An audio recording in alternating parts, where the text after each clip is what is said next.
the stream on my end, ready to go live whenever you Okay. are. Clicked. Go ahead.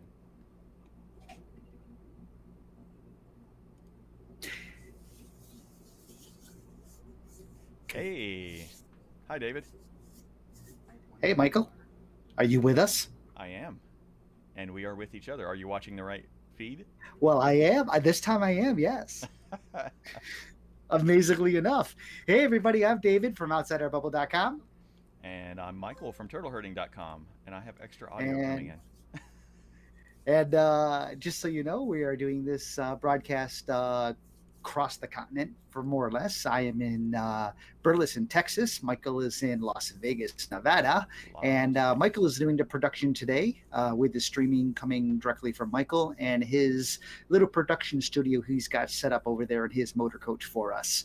Yep. But today's topic of choice, because last week we had a lot of people actually really like the talk that we did, the tech talk on lithium batteries. We had people ask us, hey, what do you think about solar? And so we decided, hey, let's do a talk on solar. Absolutely. And I seem to be frozen for some reason, Michael. Oh, interesting. Let me see if I can tweak that. There we go. I've got too many windows going. Sorry. Yeah. Hey, there, you're it's back. Okay. It's all good. So anyways, so we decided to do a chat on solar. And Michael has done extensive, not only research, but then extensive install on his motor coach for solar production of power. And so Michael will be taking most of the lead questions on all of this. But we're going to start off very simply with the question comes up as, do you really need solar? That's the first and foremost question. And that, I believe, Michael, would come down to how you use your motor coach. Yes, very much so. How you use the motor coach, what your parasitic loads are on the coach, what you're really expecting to get out of it, and is that realistic? So we're going to try to cover all those things. Right now, I'm hunting, I'm hunting down a phantom extra audio stream that I'm getting, and trying to figure out where it's coming from so I can mute it. So in any case, we had one question already come. I asked earlier for people to ask questions ahead of time if they had any, and we did have a question come in regards to, when you screwed down your solar panels, did you make sure, do you have to make sure you hit the roof, basically the ribbing of the roof to get a good secure fit? And that's a very good question, because a lot of people are concerned that they're not going to get a good lockdown if they just hit the fiberglass. Now, if I'm not mistaken, you actually used high intensity strength tape and didn't screw anything down. Is that correct? That is correct. Yeah, I didn't screw any of the panels down. I used what's called 3M very high bond, or VHB tape, and we've driven down the highway at 80-ish. I won't say exactly miles an hour. Yeah. And our solar panels are still there. And if you bring up a picture again of the before and the after, that's the cover shot that you saw earlier before the show started. Yes. That is actually Michael's coach. So on the top is Michael's before, which one solar panel came with the motor coach, and what he did afterwards. And all the rest of that, everything on the photograph on the bottom is what Michael added. And it is all put down by the high strength 3M tape, and no screws were involved whatsoever. Yeah, exactly. It's now, so keep in mind there's a couple of things that work in my advantage on this. One is the first off, the roof is fiberglass, not EPDM. So David's peeking out from behind my picture here. EPDM. So it's not the rubber membrane, right? If you have the rubber membrane, you cannot just adhere to that and make it work. You have to be you have to have something else. So you want to be real careful then, because the rubber membrane won't adhere very, very well. And obviously, even if it did, it's a rubber membrane. It's not tacked down to anything per se. Unlike the fiberglass, which is more of a solid surface, even if you were to screw into the fiberglass, you'll still be able to get a bond there with a screw. With the fiberglass, even though it's only like 1/8 inch or just over an 1/8 inch thick, Yeah, um, it's a you'll still Luan be able type to. material if I remember right. Yeah, right underneath, right under the fiberglass is Luan. And so you'll be able to bond to something. You'll be able to screw into something there. But I like Micah's approach. I really do. I liked his Well, approach of using the high yeah. strength tape.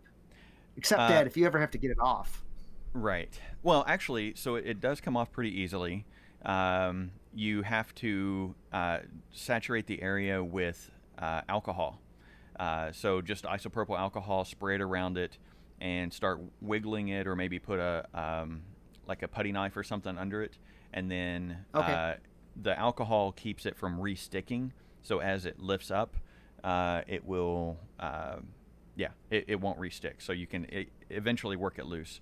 And the fiberglass roof is extremely forgiving, which is why it's okay to do this, because you can use a scraper, you can use a razor blade if you're careful, you can use mineral spirits to clean it up. It'll take adhesive residue right off.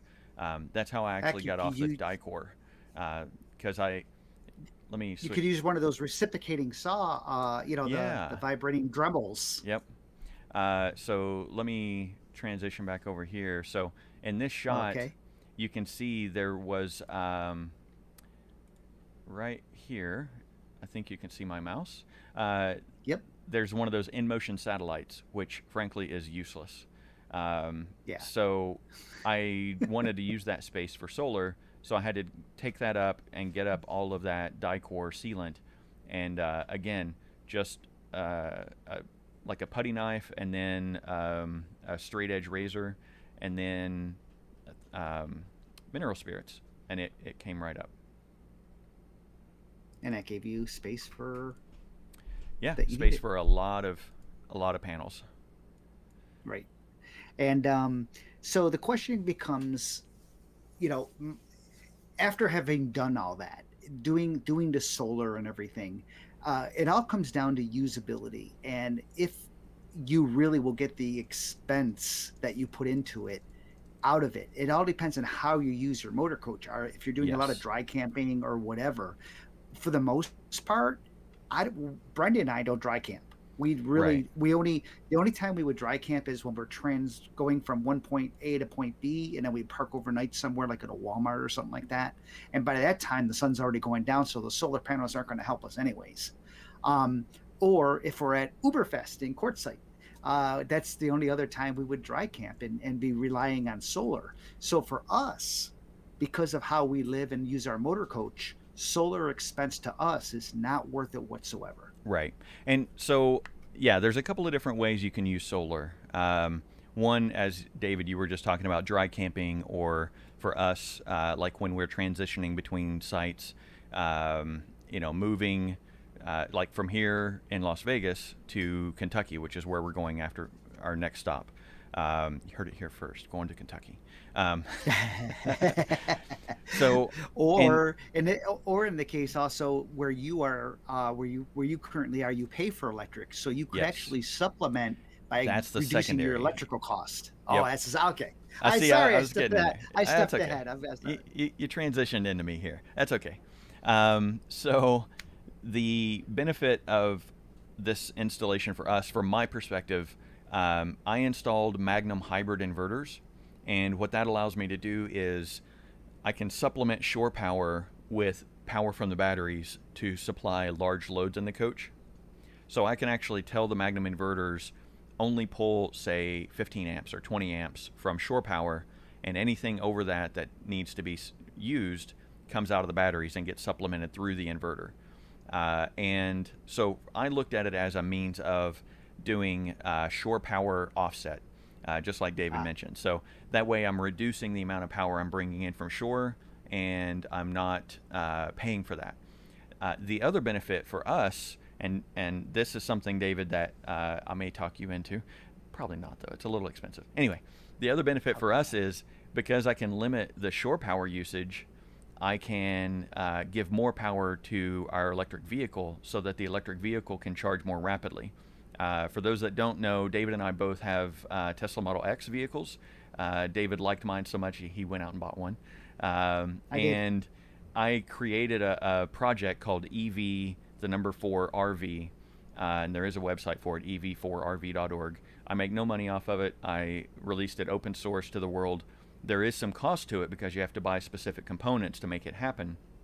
But it monitors the actual power that the coach is using and dynamically adjusts the power that the car is using for charging so that I can charge the car and run the coach off the same 50 amp breaker. And Now understand that I'm going to interrupt you here. I have Mhm. to understand that Michael, of course, because a Tesla Model X or any EV for that vehicle, for that matter, cannot be flat towed. We have to tow Correct. on a trailer. So Yep. Michael has a 24-foot trailer that he puts his Model X in when he moves. Yes. So what did Michael end up doing? Michael, will you show them what you ended up doing, Sure. or should I say we ended up doing at one point or another? Yeah. So here I am, lifted a panel up to Michael on his 24-foot trailer. That's the size of the panel. Michael's hidden behind that panel. I didn't just toss it up there. Michael's behind that, holding that in the air. Yes. And that's how big that panel is. And this is what he did to the top of his 24-foot trailer. Yeah. So, So, yeah, go ahead to go show him the top of your trailer, Michael. yeah, getting there, getting there. Okay. So yeah, not only is his motor coach fully outfitted with solar, but so is his tow trailer, to the point that it also has Tesla batteries inside that are fully charged, and he can connect the trailer together with the motor coach and Yep. run the whole thing as one giant, if they're parked together, Yes. one giant cluster, if you will, of solar and battery power. Yeah. So we have some questions actually coming in on YouTube. So Great. let me address those here real quick. So the first question from Kevin Latour: what happens if I need to remove and replace any panels? So on that front, let me find a good picture of this. My installation, while they're adhered, the mount is adhered to the roof. The mount itself actually just has a wing screw that goes into the side of the solar panel. So technically, if I were to replace it with the exact same solar panel, and here's a good picture of that. Let me switch over here. So here, I was positioning all the panels and wiring everything before I flipped them and actually stuck them to the roof. But you can see this, let's see, yeah, you can see this thumb nut or wing nut here. So that's actually bolted through into a bracket that is installed on the aluminum edging of the solar panel. So if it were like for like, I could just unscrew that, pop the solar panel off, move my bracket from the old panel to the new panel, and then I'd be good to go. The other thing, if it's more extreme and I need to, let's say I'm changing the actual dimensions of my solar panels and re-kitting everything out for some crazy reason, then if, like we mentioned earlier, you can use alcohol to work up that VHB tape and break that loose, and then I could reposition and move things around as I needed. So that's that one. Let's see here. Are they flexible panels? From Jones RV Adventures. No, they are not. They are solid panels, and they do have an As aluminum. apparent by Michael holding one up. Well, so that's on the car hauler, right? So maybe we're Yeah, yeah. talking different on the roof. The other thing too is I wanted these feet on the panels to lift them up so that the shadows cast by the edge rail here of the coach and any other roof protrusions, like let's say an air conditioner. So with these feet on them, elevating them up, it keeps less shadows off. Keeps more shadows off of the solar Right. panels. Because let's just to give you insight on that, what Mike was referring to is solar panels are only efficient as far as the actual receptors go, Mm-hmm. and those are in parallel or parallel.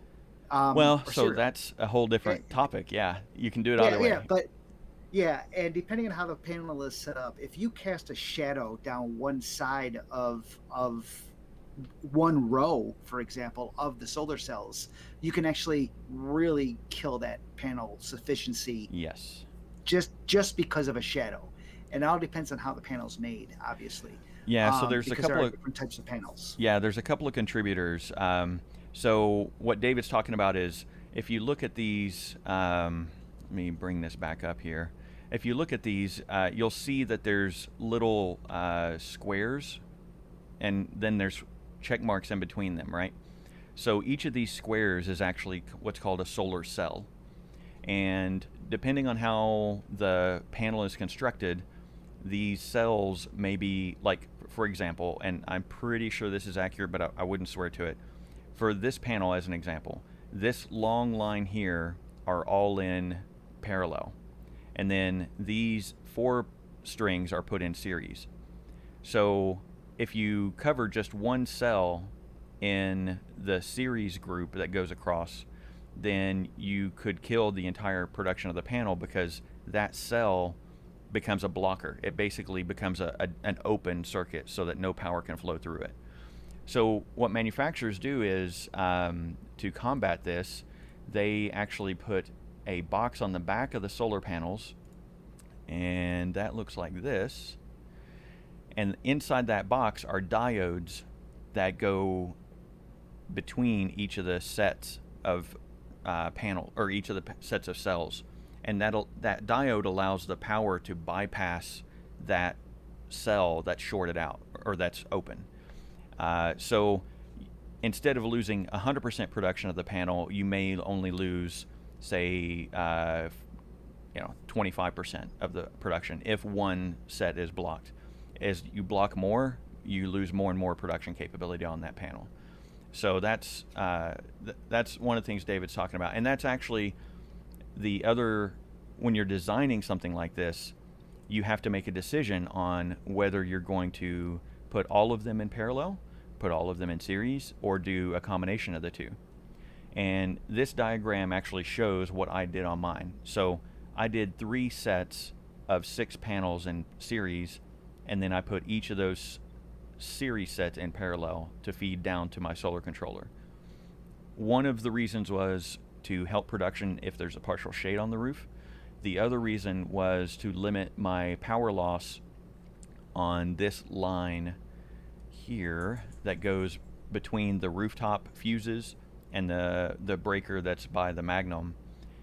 So the lower your voltage and higher your current, this is way deep stuff, so apologies if it's anyway, the higher your current on that wire, the more loss you have due to resistance of the wire. So if I were to have done this differently and put 6 groups of 3, my voltage would have been way lower because it would have only been 3 cells together, but my current would have been way higher, and it would have caused the power loss in this cable to be about 3 times. Actually, I have it calculated, but it would have been significantly higher. So I would have lost more power between the roof and the solar controller. So it's not so much if you want solar, it's how you and how you're going to use it. You do need to have some planning involved in regards to your roof structure, because Yes. on our coaches in particular, we have these roof risers, the side rails, if you will, that hide Yep. stuff up on the roof so you don't see the air conditioners per se. But that in itself causes a problem of shadowing, and Yes. that's the planning. And these roof risers, as you can see on the left and right side of that photo here, those roof risers, depending on where the sun is, will cast a shadow across the whole entire row of solar Yep. panels. And it's not just the roof risers. As the sun moves, it's the air conditioners or what have you. Or But roof it's mount mostly, vents. Yeah. yeah, anything. But in this particular case, any motor coach that has roof risers on the left and the right, because solar panels are usually close to the edges, that is a concern. And that Yep. it's a concern based on how you park mostly, because the sun's going to move, across the sky. And depending on where you're parked, now if you're parked directly as the sun comes up from your windshield or from your tail end, it comes directly across your coach, then you're golden for the most part. But if it comes left to right whatsoever, you're going to get a shadow on a whole bank of those panels, and Yep. that's gonna change your efficiency. So planning is key when it comes to doing something this extreme. Yeah, absolutely. We got some more questions here, a whole bunch of them actually. So let's see if we can get some of these taken care of. So on YouTube, David Walton asked, Michael, did you use any of the Tiffin supplied wiring or controller? No. Oh God. Well, yes and no. I did not use it for the house batteries. I did, as you saw up here, have this one panel that was installed by Tiffin, and it has this factory wiring that goes up to the roof cap here, and my solar controller for this panel is actually above the driver's seat in that overhead cabinet. What I did was, because for my personal transition, I also went to 24-volt lithium-ion batteries, Tesla battery modules. We did a talk on that last week. You can watch the replay on David's channel. So this panel, number one, it was a different characteristic to the panels that I already had, and it was not going to be easy to incorporate from an electrical perspective to maintain efficiency of this panel versus the efficiency of the new panels. So I didn't want to put it in parallel or series with those.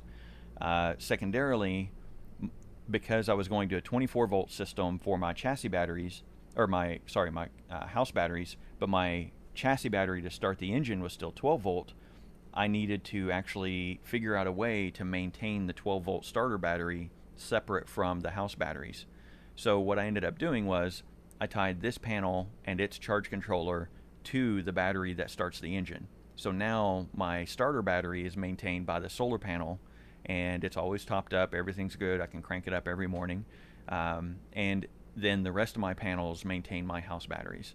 So, yeah, go ahead. And to get right to the point of the Tiffin question, is quite literally Tiffin's wiring is made for one panel. It's not heavy enough Right. gauge to do a full system. Actually, it's not heavy enough gauge, period. They use a very low grade, low gauge cable Yep. that really is not efficient because of the amount of distance that they're running from the panel to the controller, from the controller, which is up in the cabinet, all the way down to the battery bank. And that controller should be as close as possible to the battery bank. Yes. For the most efficiency. And the wire gauge, and especially when you're doing multiple panels, the wire gauge from the panels have to be sufficient, because if the wire gauge is too low, you lose just too much current. You just lose a lot of the efficiency that the panel can actually produce will be lost just in the transfer if you don't have a heavy enough cable gauge. Yeah, so back to what I was mentioning earlier about my selection of 6 in series and then 3 of those in parallel. You want to maintain the highest voltage you can to as close to your point of use as you can. So, like David was saying, if your charge controller is all the way up in the front of the coach, and then your house batteries are 2/3 of the way back in the coach, you're converting the high voltage coming from the panels down to your battery voltage level really close to the panel and really far away from the battery. So now you're increasing the amperage on that line going to the battery and increasing your loss. So your efficiency of the panel itself is cut to maybe 60-75% of what it would have been if you'd moved that controller closer to your actual batteries. Which is why for mine, because again, I went crazy with lithium ion and everything, I put my solar charge controller right here, this PowerTrack Magnum box. That is the solar charge controller. And so this line coming in here, this was before I dressed everything up 100%. So it's not that messy right now. It's probably worse right now, actually. So this line coming down here through the breaker, that's coming right off the roof into the controller, and then converted to my 24-volt nominal. That comes out through this line, through that disconnect switch, into my distribution system, and then down into my batteries. So the total lineage of loss on the 24-volt side is maybe 3 feet of actual wire, and most of that wire is extremely heavy gauge, which reduces your losses as well. So anyway. we Yeah, so the we're Tiffin wiring, no, don't count on the Tiffin wiring. yeah, don't do that. And Or and any for most manufacturer's wiring yeah, for that probably matter. most manufacturers are not going to put high quality wire in. The other thing too is the wiring I used is it's called welding cable, so it's an extremely fine strand and extremely high strand count. So that actually increases your conductivity and reduces your resistance as well, and it makes the cables really flexible and easy to work with. We're really terrible about answering all these questions. We got a whole bunch of them here, so let me Okay, move so forward here. we go too. I guess I think we go a little too long on an answer We sometimes. do, but I like to be thorough, It's right? information is information. Absolutely. So Keith Wheeler, how does a 100-watt panel some manufacturers default to put on at time of purchase, Yeah. then add on, say, a 300-watt panel? What problems do you run into, and how much better does it charge, and that type of thing? So I would personally... Yeah. Yeah, I would personally not use the existing panel with the new panels unless they were all the same, and unless you Yeah. did the math to figure out the best way to combine those to get the efficiency out of them. If I didn't have a All need, cells are not created equal. correct. If I didn't have a need for the 12-volt battery on the starter to be maintained, that panel would have been gone, and I would have put the new panels in its place. So it just worked out well for me to be able to reuse that existing installation for maintaining that starter battery. Let's see. Chris Fellows. Hey, Chris on Facebook says, would love to solar up my rig, but the cost versus benefit calculation doesn't work out for me. Hope That's you guys correct. are doing well. That- Yes. And Yeah, that that's actually... part of this conversation. Yes. And we can actually switch over to that just now if you would like. Let me get that view pulled up here. Okay. So, for my panels, I had to use the Renogy 100-watt panels so that they were small enough to be able to get a maximum number on the roof. So those panels, let's see here, $136 a piece when I bought them, and that's the shipped cost. But I needed 18 of them. So total in panels, I have $2,500 roughly in cost here to just the panels alone. Then I had to have a charge controller. So the charge controller, $875 from Magnum. Thankfully, I only needed one of those, so again, $875. Miscellaneous wiring, I just tallied all that together as $100. So your total installation cost for my solar, with me doing all the work, about almost $3,500 plus or minus. Now, for the actual cost or the benefit of it from generation side, let's first off say my per kilowatt hour cost for power that I pay for is only about 12 cents per kilowatt hour here in Las Vegas. Other places it's higher, so you can adjust this as you see fit. But in the whole 3 years that I've had this solar installation, my total production is only 4.7 megawatt hours. That sounds pretty impressive, but when you multiply it by 12 cents, that's only about $570 in earned money from the sun, basically. And now, keep in mind too that not all of this was power that I would have had to pay for to begin with. In many of the parks we frequent, power is included with your monthly fee. So I didn't actually necessarily earn all $570 because I wouldn't have had to pay for it to begin with. So my total savings, you can see I'm still quite in the red. I'm still $2,859 down on this installation. Now, if you were using this to dry camp more, if you guys went out Mm-hmm. and dry camped, say once a month at least, something like that for a week or two, that probably would offset this quite a bit, I would imagine. It would, but then there's the problem of our typical use scenario. So for us, we are very heavy power users. Yeah, so yeah, thanks to you, so are we.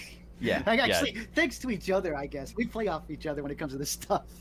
we do. Yeah. So just to give you an idea of something that may take up some of that power in our coach here, this this is my media storage and my network gear in the coach, right?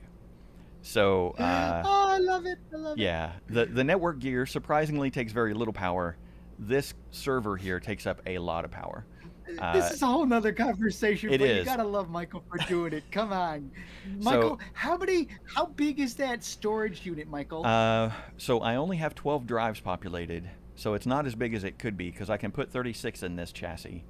But with 12 drives, I've got 198 terabytes of capacity. Yeah, 198 terabytes of storage in his motor coach, and he's Yeah, only using 12 drives out of 36. 36. Yeah, Yeah. great. I was doing well with my 20 terabytes, but then Michael decided to put in a bigger server. So, any case, but yeah, needless to say, Michael and I, we are not an RV park owner's friend. Right. If we're Yeah. if we're paying for electric or And not I paying for actually, electric. yeah, I do offer. So RV parks, the first couple of times I go there, if they include electric with the monthly bill, um, I, so again, all my stuff's instrumented. I can tell exactly how much power Yes. I use, how much I produce, Yep. how much the car uses, all that stuff.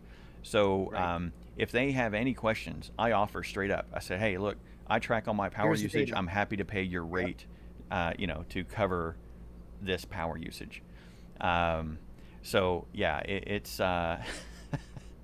yeah. Uh, I try to well, be mindful.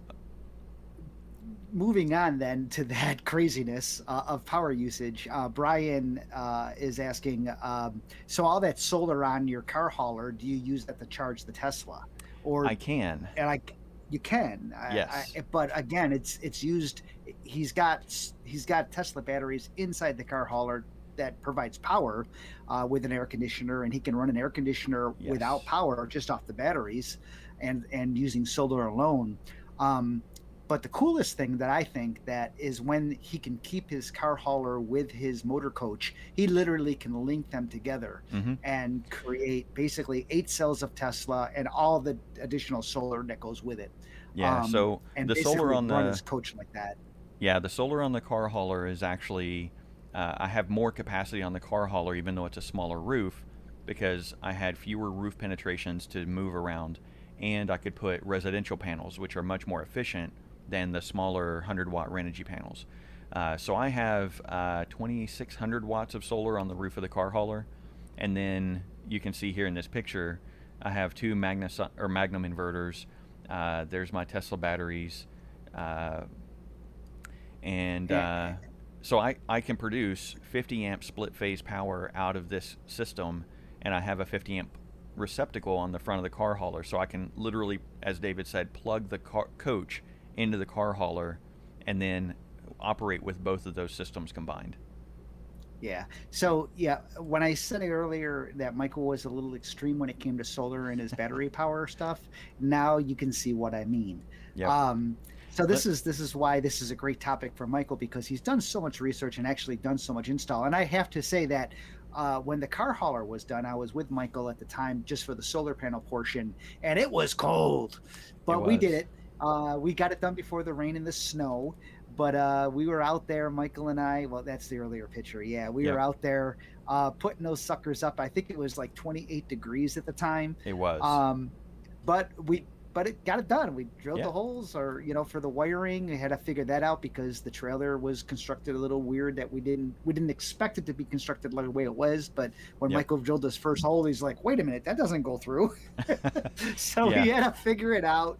So yeah, unless you know exactly, you may run into issues when you're putting something in. That's Yep. for sure. Yeah, with And RVs and car haulers and trailers of any kind, you have zero knowledge of what you're going to run into, right? You that's could right. drill through That's right. something that's completely out of the way and hit a water line and be like, why does the water line run next to the roof? It should be there. Yeah. So, yeah, you never know. So we actually have a lot more questions. So let me see if I can get some of these in here. I was just looking those up also. Yep. So Dennis Reckless said, past experience with panels, finding replacements that are the same physical size is difficult because vendors change and designs change. Absolutely. Yeah.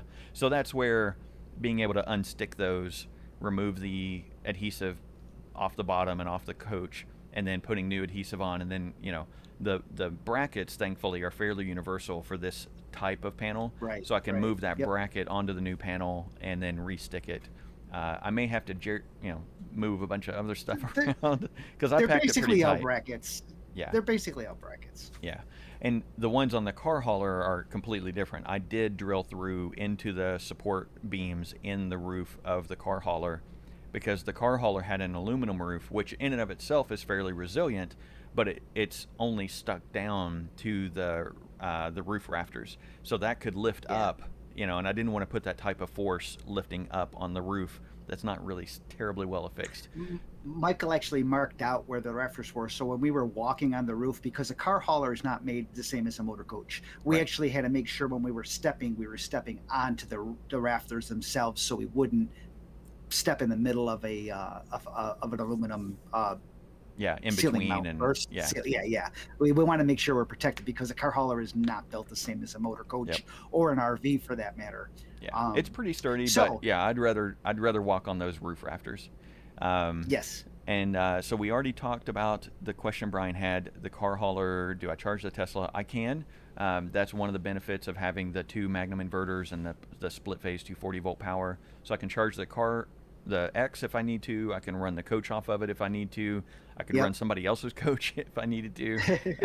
I've done that when we were in Houston. I actually powered, I didn't power it off of solar, mind you, but I did power, because of our Tesla charging system, I was able to power another fifth wheel during the ice storm, and that was in Houston this past year. Any case, Kevin Latour is asking, are we going to touch more on whether investing in solar is worth the cost and what it is good for? Again, that comes down to a personal decision. So you saw my calculations. For me, hopefully, yes. If for not, me personally, back up the video. For me personally, if I were to do all this again, I would do it on the car hauler because it's oftentimes isolated, and I want to be able to go out and work in the car hauler as if it were an office. And so having the solar, have power from a plug. Correct. So having the solar and the batteries and the inverters allows me to run my air conditioner or a heater, my computers, my computer gear, anything I need out there, all the lighting, and not have to worry about, am I going to run out of power on this little dinky 12 volt deep cycle? Right. So we have another here from YouTube. Paul asks, do your panels move or tilt to follow the sun? The ones on the car hauler, no, not at all. They're fixed permanently. The ones on the coach could if I wanted to, but I don't. They're not automated. They're definitely not automated. But they do make lift kits or tilt kits for those brackets. Don't give them any ideas. Please, for loop's sake, don't give them any ideas. Zero risk on that one. I did that for loop. Yeah, no. So I will say though that my other solar install, because I can't stop at just two. I have another solar installation here that runs something very cool in my opinion, and that's my astronomy shed. Yes. Yeah, so you'll notice that these are tilted. And basically what I did was I looked at the solar angle over the full year, and then I determined what angle was best to get the most sun throughout the whole year.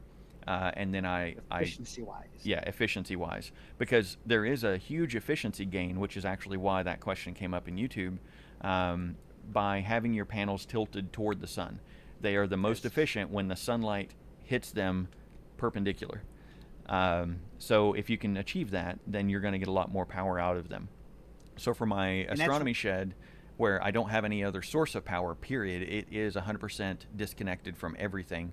I wanted to make sure that I had good power coming in all year round, basically.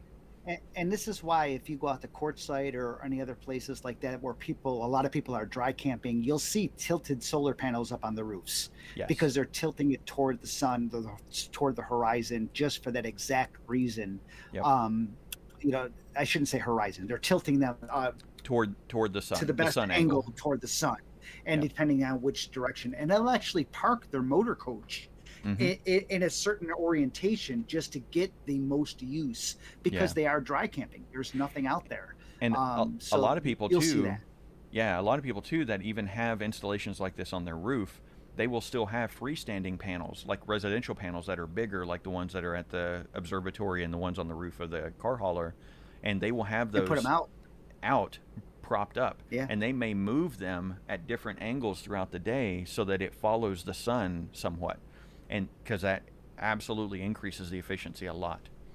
Yeah. So we have we have several more questions from YouTube. Mr. Tommy 001. One big reason for having many solar panels would be to have charging capability, whether you had unobstructed sunshine or not. Correct? Yes. So, depending on how you wire your panels, you could have part or a portion of a single panel or multiple panels shaded and still be producing power on the unshaded panels. Again, it depends on how you have them wired.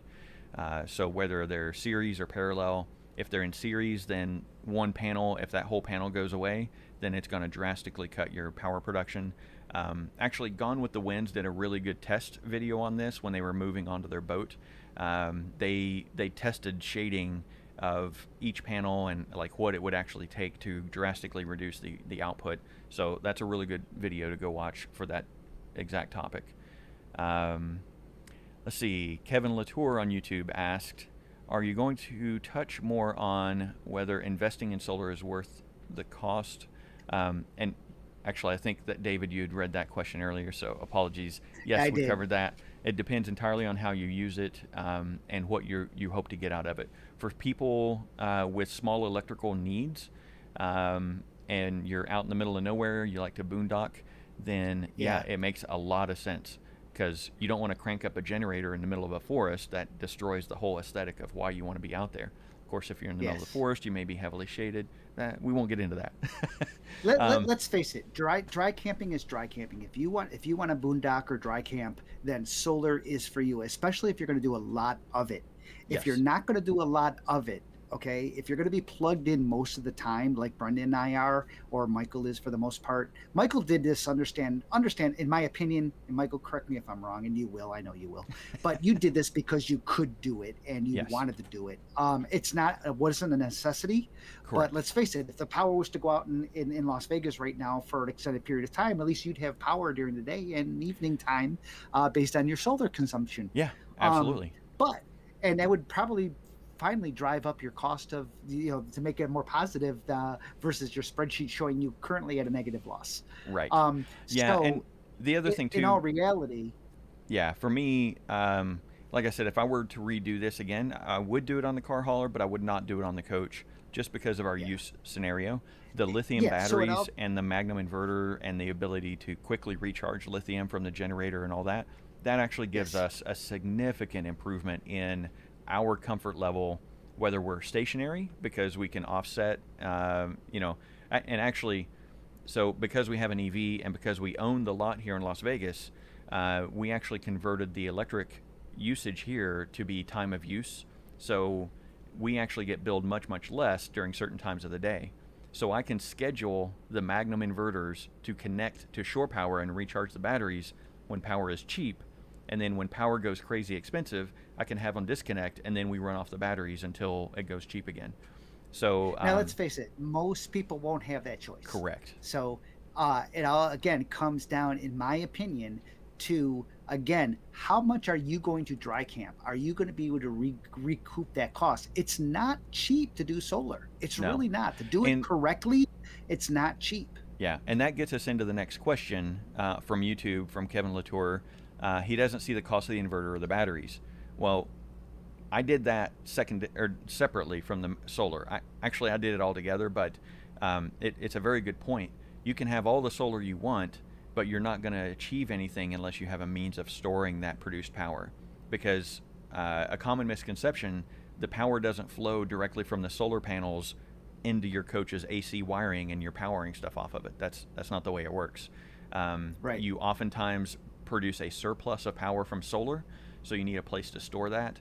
And then when you're not producing solar, you need a place where it's been stored so that you can draw off of in high current needs, compared to like just a light or something that, yeah, you could technically plug a DC light into a solar panel and it will work while the sun's out. But And in this that's particular not case, exceptionally Michael is useful. using Tesla batteries, which leads to Danny's question of the batteries themselves. His batteries that Michael is using are 420 amp hours each, and he's got 4 of them per At 12 the volt. coach. Yeah. At 12 volt, excuse me. I'm sorry. At 12 volt, which is what most coaches run on. So that's why I use Yep. that number. 420 amp hours at 12 volt. And he's got 4 packs, if I'm not mistaken, Michael, in your motor coach, and 4 packs in the car hauler itself. Yep. And 2 packs in the Astro Shed, and a spare 4 packs I haven't installed yet. Yeah, so basically, they are 24 volts because that's what Tesla cars and battery packs run on. But if you're using 12 volts, which is what the motor coach does, then he's at 420 amp hours per pack. Per pack. He's got yeah. 4 packs. Yep. So that answers that question for Danny there. So let's see. We got another couple of questions here. Linear Okay, so accelerator. YouTube, John Bloxham. Michael, can you go boondocking for weeks with your electrical setup? Stop staying at RV parks. Oh, it's a statement. You can go boondocking for weeks. Yes. I don't know. We Yes would and not no. necessarily be as comfortable as we are when we're plugged in, just because we can't generate enough power in a single day to compensate for, let's say, the air The use. conditioners. Yeah, that we use that day. If it's the right time of year, sure, yeah, we could. But until Starlink becomes accessible through the whole U.S., internet coverage is iffy in some of those spots, and amplifiers and Good antennas point. only get you so far. So yeah, once Starlink goes live, maybe. Well, We'll this see. is where it all comes down to, again, what your use wants to be. What are you looking Yes. to get out of your motor coach or your RV? Because if you want to dry camp, if you want to get away from everybody, then solar could be an answer. But understand, it has to be done right. If it's not Yeah. done right, you're wasting money. Yep. And it's really easy to waste money by listening to other things online or what have you, Yeah, there's to put in products that just aren't going to be as efficient as they should be. Yeah, there's a lot of incentive, and I'm not pointing fingers. I don't know what No. deals people have, but there's a lot of incentive to portray the positive aspects of solar, or Of solar. lithium-ion batteries, or Magnum inverters, or Victron energy inverters, or whatever. Yep. Name your brand. There are incentives for some YouTubers to provide the positive aspects of that. And only a few of those YouTubers will actually tell you the potential negative aspects, like the That's right. upfront cost for lithium-ion batteries. You need to maintain them temperature-wise, because once you go below freezing in the cells themselves, you do non-reversible destructive damage charging them. Maybe the cost to benefit ratio doesn't work out for what you want to achieve with it. If you're plugged in all the time and you have no desire to boondock, skip solar, right? Yeah. It's Skip solar. almost certainly not for you. Now, if It you doesn't make store your sense. coach in the wintertime and you winterize it, then 1 or 2 panels to maintain your batteries for parasitic loads, absolutely, that's great. But don't go crazy like I did and do the whole roof, and then the whole roof of your trailer, and then your astronomy shed. Now, understand that what Michael just said about storing your coach, that only makes sense if your coach is not stored inside. If it's stored outside, Yeah. it works. If it's stored inside, that's not going to make a Yeah. difference anyways. Yeah, if So, you're stored inside, you're probably going to be plugged in anyway, right? Yeah, I mean, you probably don't have a power source. At least we would hope you would be. If not, make sure you use your battery disconnects and kill all voltage from the batteries whatsoever. And make just sure to the protect batteries, if you have flooded are lead fully- acids, make sure the batteries are topped up before, water-wise before you store them. Make sure they're fully charged. Yeah. So if it gets cold, they don't freeze. All these things. There's a whole bunch of a secondary side of things that you have to consider there. Even on our motor coach, when we had this coach built, I had a second solar panel put on by Tiffin. I also had upgraded wiring put in because I said, guys, you're using the wrong gauge wiring. Yep. I want you to use 10 gauge wiring for the solar panels, and they did. And I had a second solar panel. So I got two 180 watt solar panels up there. I don't use them. I really don't use them. And it was even adding one solar panel on top of what the one they give you. Okay, I added one. To me, it was a waste of money. It makes no sense that we did that. And I to this day I kick myself saying, why did I do that? Not that it was a lot of money, but still, it was still money, and it made no sense because of how we use the motor coach. And we don't. It didn't. I don't know why I thought one extra solar panel would make a difference, but it doesn't make any difference. It's easy to become enamored with the thought of free power from the sun, right? Yes. And that's the thing. It's very attractive when you hear what you could do with it, but once you tamper that with reality of how much power actually gets generated, even on a good day, that 1,800 watts that I have on the roof, it only produces 1,800 watts during a certain time of year, summertime, when the sun is high in the sky, when I'm not parked under anything, and for only, say, 30 minutes to an hour and a half total, will it actually produce a full 1,800 watts. Outside of that time, it could be drastically less. And I'll bring up a graph here in a minute and show that. But let's get through some more questions here. From YouTube, Denny Ramsey asks, are those 250 amp hour 24 volt Tesla batteries? They are.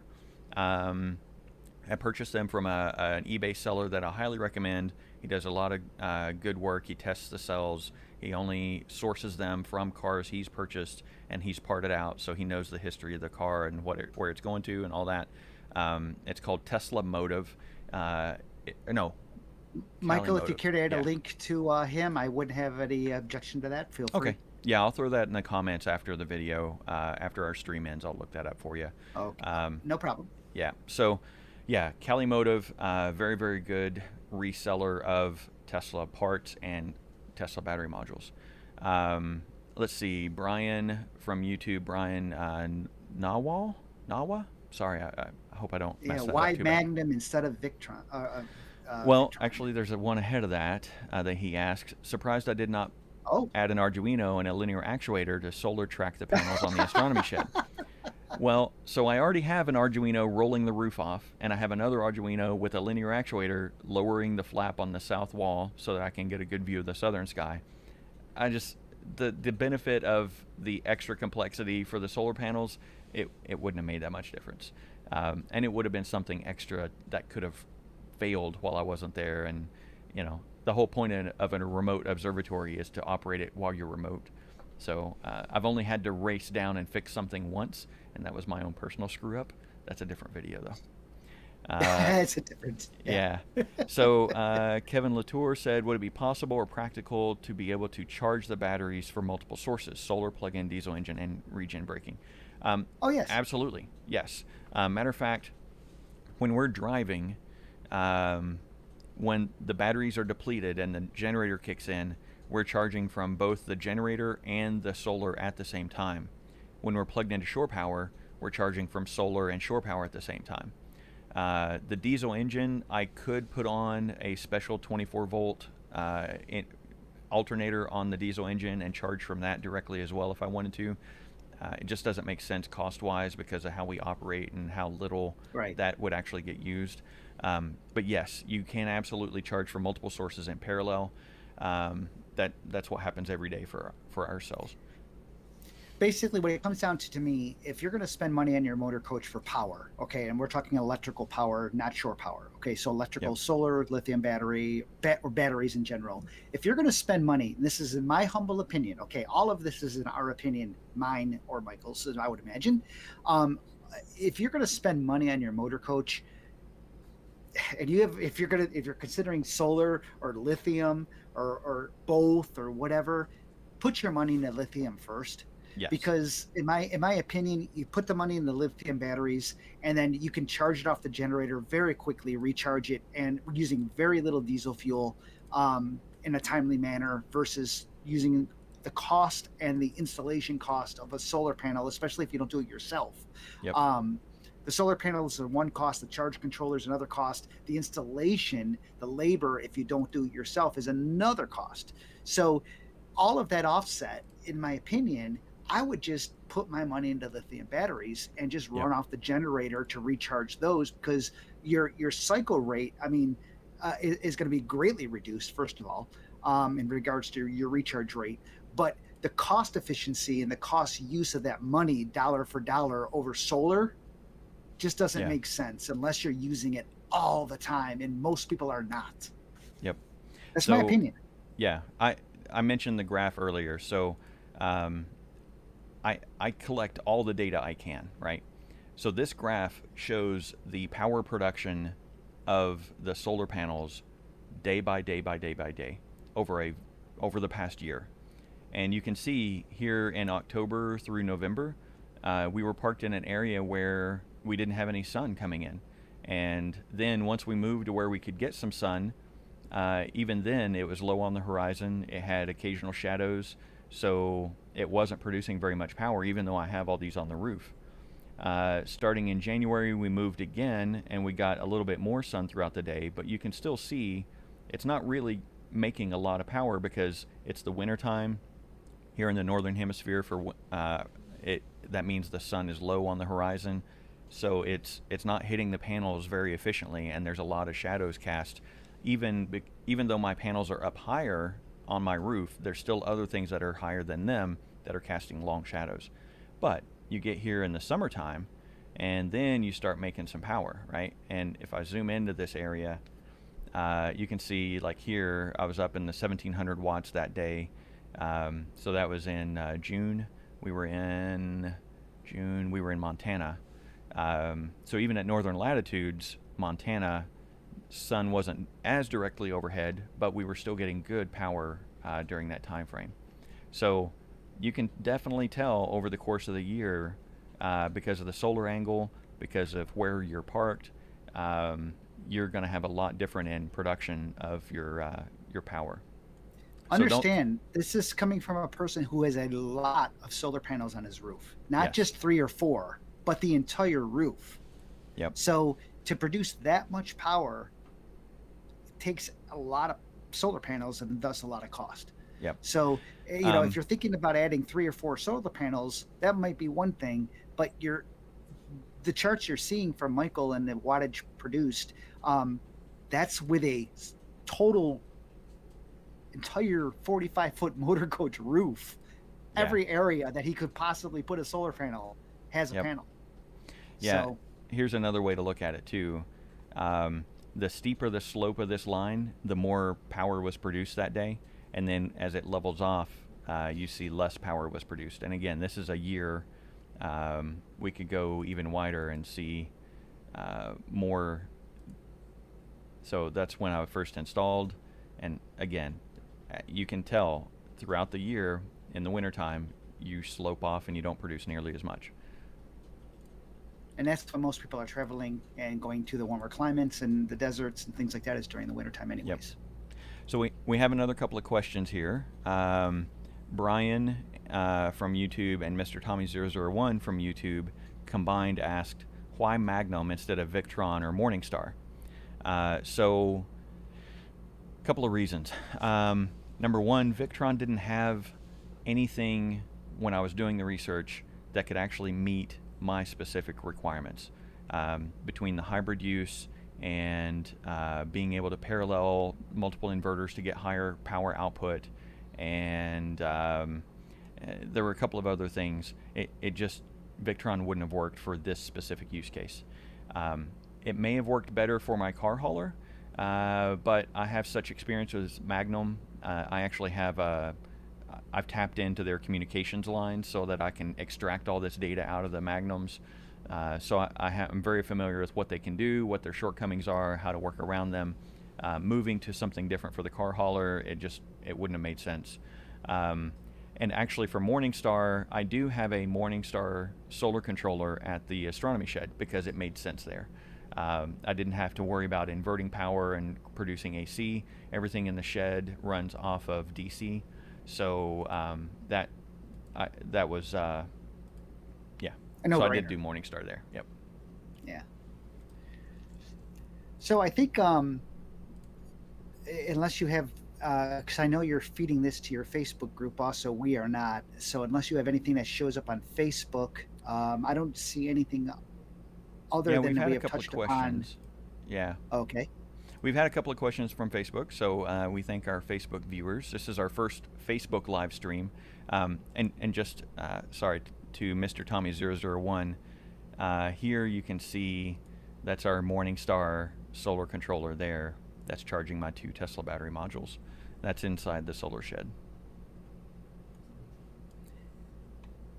So with that said, I think the questions that the hard questions come up to basically being, is solar worth it to you? Is it something that you need to do the expense on? And in my humble opinion, for most people, it's really not. It's not going to give you the cost benefits, Right. as Michael has shown of his install, and he's got an extreme install, and did the labor himself and what have you. He still to this day, over how long has it been? 3 years. 3 years, has not recouped the cost in electric at Yep. this point. So, as you can see right there, he's still at this point down almost $3,000 in the costs. Yeah. That could have bought a lot of diesel fuel in order to recharge lithium batteries in a short time. So Yeah. that's why I advocate, if you're going to do something, you're going to put the money somewhere, you put it into getting rid of your regular deep cycle batteries and you put them into lithium ion batteries. Yes. And the biggest important thing there, based on our last conversation last week, is the battery management system, and to make sure it has a really good battery management system built into it. So Yep. watch that video on lithium ion if you decide to change out batteries. And that's I know I'll be doing that at some point. I won't be adding solar to my motor coach. I'm going to Obviously, go you out know on a where I limb stand and on that. yeah, I'm going to go out on a limb and guess your lithium transition is going to happen this summer. It will. It will. It's gonna happen this summer. I need batteries. Period. I mean, I'm wondering right now how I'm going to make it back to New York because my deep cycle AGMs are so beat at this point. Staying overnight, I have to shut off the refrigerator, everything, just to conserve enough power. But Yeah. any case, we A, will be a couple of doing something couple this of real summer. quick last questions. Sorry. Sure. Red Go ahead. Jaguar 100 Travels says, Michael, have you had any problems with your roof having that many panels installed? No, not at all. And actually, that brings me back to something I meant to mention earlier. It makes it harder to walk on the roof. It does. It makes it harder to clean the roof, for sure. But the reason I'm able to get away with only the adhesive, if my roof were just a flat roof with no roof cap on the front and no side rails, I would not have done just the adhesive. I would have absolutely Right. screwed through into the substrate. But because I have that roof cap that comes up, and it actually sits up above even the top of the solar panels, so that's deflecting air as I'm driving over the top of the panels instead of down underneath them, creating currents and And potentially creating whatever. basically a uplift. wing and pressure lift. Yes. So that is a huge protection, which is actually why on the car hauler another reason why I did not just use straight adhesive, right? I screwed in, actually I used what are called riv nuts, which are rivets that actually have threading inside so that I could bolt directly into them. And the car hauler's aluminum, so I had to use stainless steel riv nuts and bolts and everything to keep the galvanic. It's a whole different discussion. But anyway, It's a whole different. Yeah. yeah, so they are anchored extremely well to the roof of the car hauler, just in case I'm towing it behind the Tesla or something and I don't have the protection of the coach to keep the wind off of that. Right. And let's see, what do I store in 200 terabytes? A lot of 4K high dynamic range content, and a lot of it. Anyway, what is your opinion of the newer coming solid state batteries? Would there be an advantage using those in a solar system? Faster charging, lighter weight, smaller units. So if any of those technologies pan out and actually make it to market, certainly the lower weight and higher power density would be beneficial. Using solar, there's the limit on your charge capacity or your charge rate is your solar panels to begin with. So having faster charge rate capability batteries would not help in a solar installation, but it certainly would help, charging off your generator or something like that, as long as your inverter charger system is capable of dumping more power into them.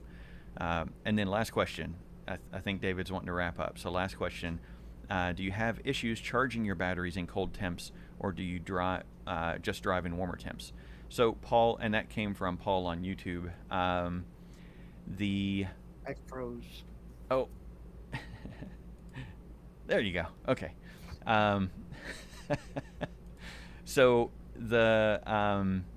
for my battery install, I actually have a coolant loop or fluid loop that runs through the batteries themselves. That's part of the Tesla module design. So it wasn't in the picture, but let me see if I can find one that has that in there. Sorry. I understand that Tesla, well, Michael is looking for that. Tesla, as you mentioned, has a liquid loop that runs through it. Some battery manufacturers like Battleborn and what was that other one? Battleborn, for example, they have heaters that you can buy batteries that have heaters built in. Understand there's two different ways you can heat the batteries. They're heated the same way internally, but the difference being is one, you can heat the batteries from the battery power itself before you turn the charger on, or two, you can heat the batteries from the charger before the battery management system starts to charge the batteries. Yep. And the latter is the better way of doing it. So if you're looking for batteries and you're going to be in more colder weather, 32 degrees or less, so 0 degrees Celsius or less, you want to make sure that your batteries, your lithium batteries you're buying, do have a built-in heater, and I would highly recommend that they be charged off the charging circuit versus the battery circuit. Yes. So therefore they're being charged by the charger themselves, warming up the battery before switching over to actually charging the batteries versus taking the voltage from the batteries to raise the temperature before turning on the charging circuit. The reason for that is because, you could be in a situation where you ran your batteries too low, the heaters, it's too cold out, the heaters turn on and actually draws the battery down even more, and you can't start your generator. Yeah. Then or you can't, or it's too low in the BMS or your charger device, your inverter, for example, won't actually give voltage to the batteries because it thinks there's a problem with the batteries themselves, which there kind of is. They're really low. Yeah, they're really low. So be a heads up on that. So in regards to, solar is one thing, but lithium batteries is a totally different subject, which we talked about last week. And we made a correction on that. Make sure you read our description in regards to one of the corrections on the particular coach that I have. Yep. But in any case, other than that, you got any other questions, Michael, that we can finish up? Because we got over an hour here. Yep. So just real quick, this is the fluid loop. This is it's a fluid sump. Let me move so you can see the mouse cursor. There we go. So this is the fluid sump. There's a heater built or down into this tank. There's a pump that circulates the fluid through the modules. This is a radiator with a fan on it. This was actually summertime, so the fan was on instead of the heater, so that it blows through that radiator and keeps the batteries cooler as well. So that's how I maintain my battery temperature, so that I can charge summer or winter or whatever, it doesn't matter. But like David said, there's alternatives for drop-in replacements. Tesla's batteries are extreme. Don't to do them in your motor coach, it's extreme. There's more involved, that's for sure. But if you're going to be looking to do lithium instead of solar or either or, make sure you get batteries that are properly chargeable. And the most important thing is you really need batteries that have a heater in them of some sort. You're going to be, if there's any risk at all in extended periods in cold climate, because again, keep in mind, Michael, I was down in Houston, Texas, and it got to in the teens and single digits for a week, and I would not have been, and we were out of power, so I wouldn't have been able to charge my batteries unless I have heaters. You just don't know with today's climate what's going to happen. That is true. Yeah, that's very true. But and also keep in mind, if it's only overnight gets down to the 20s, but the daytime is in the 40s or 50s, your cells themselves are not likely to hit 32 degrees inside. So that quickly, So you want to weigh the benefits and the risks and get what's going to work for you. Yeah, the outside temperature doesn't mean the inside temperature of the battery. That's for sure. Just like anything else. So the outside temperature, you can shut off everything in your motor coach power-wise, so there's no heat or anything, and you're going to still maintain some heat inside the motor coach for X period of time, no matter what the outside temperature is. Same holds true for the inside of the battery. Yep. So you got to offset that. I think, so in any case, we hope this has been valuable information, especially from Michael and his install and his expertise when it comes to solar and charging systems for your motor coach and or car hauler. So we hope this information has been useful to you and that you like our little tech talks here. If you do, please give us a thumbs up. Click the little thumbs up. It helps our rankings in YouTube.